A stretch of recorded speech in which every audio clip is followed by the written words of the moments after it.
কাফারা ফাইন্নাল্লাহা গানিয়্যুন আনিল আলামিন। এটাই হলো কাবার ফজিলত। এটা হলো কি বলেছি, বরকতময় স্থান, হুদাল লিল আলামিন, বিশ্ববাসীর জন্য হেদায়েত। এরপরে সেখানে আল্লাহ অনেক নিদর্শন রেখে দিয়েছেন। এর মধ্যে থেকে মাকামে ইব্রাহিম এক নিদর্শন, হজরে আসওয়াদ আর এক নিদর্শন, আরো অনেক নিদর্শন আছে। সেখানে কেউ ঢুকলে নিরাপদ, ঢুকলেও কি নিরাপদ।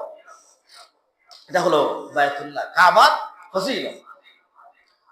عن ابي هريره رضي الله تعالى عنه عن النبي صلى الله عليه وسلم لا تشد الرحال الا الى ثلاثه مساجد المسجد الحرام ومسجد الرسول صلى الله عليه وسلم ومسجد الاقصى. আবু হুরায়রা রাদিয়াল্লাহু তাআলা আনহু বলেন, তিন মসজিদের উদ্দেশ্যে সফর করা জায়েজ। কয় মসজিদের উদ্দেশ্যে? তিন মসজিদ। এর মধ্যে থেকে এক নম্বর মসজিদ হলো বায়তুল্লাহ। বায়তুল্লাহ উদ্দেশ্যে সফর করা কি জায়েজ। মসজিদে নববীর উদ্দেশ্যে আর মসজিদে আকসার উদ্দেশ্যে, এই তিন মসজিদে ইবাদত করার উদ্দেশ্যে সফর করা জায়েজ।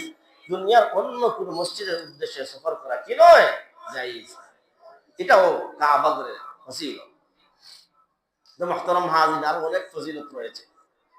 আমরা তো সবাই জানি যে আব্দুল্লাহ ইবনে আব্বাস রাদিয়াল্লাহু আনহু থেকে এক হাদিস বর্ণিত, আল্লাহ রাসূল বলেন, ইন্নাল্লাহা তাআলা ইয়ানজিলু ফি কুল্লি ইয়াউমিন ওয়া লাইলাতিন 20 ওয়া 100 রাহমাতিন।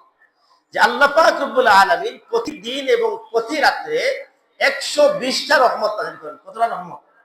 প্রতিদিন প্রতি রাতে 120টা রহমত নাযিল করেন।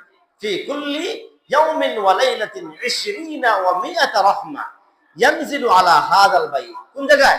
ওই বায়তুল্লাহর উপরে, ওই কাবাগরের উপরে প্রতিদিনে এবং রাতে 120টা রহমত নাযিল করেন। এগুলা কি হয়? আল্লাহ রাসূল বলতেছেন, সিত্তুনা লিত তায়িফিন, সিত্তুনা লিত তায়িফিন। 60টা, এর 120টার মধ্যে থেকে 60টা রহমত বরাদ্দ তাওয়াফকারীদের জন্য। যারা তাওয়াফ করবে এদেরকে 60টা রহমত দেওয়া হবে। সিত্তুনা লিত তায়িফিন ওয়া 40 লিল মুসাল্লিন। আর 40টা রহমত দেওয়া হবে যারা ওই ঘরের মধ্যে, হারামের মধ্যে নামাজ পড়বে। তারা কি করবে? এক রাকাত নামাজ পড়লে তো এমনিতে 1 লক্ষ রাকাতের নামাজের সওয়াব। বলেন সুবহানাল্লাহ। এক রাকাত নামাজে 1 লক্ষ রাকাতের নামাজের সওয়াব। আর রহমত দেওয়া হয় 40টা যারা নামাজ আদায় করে। ওয়া 20 লিন নাযিরিন। এবং যারা শুধু তাওয়াফও করে না, নামাজও পড়ে না, চেয়ে তাকে কাবার দিকে, তাকেও 20টা রহমত দেওয়া হয়। সুবহানাল্লাহ। নামাজও পড়ে না এবং তাওয়াফও করে না,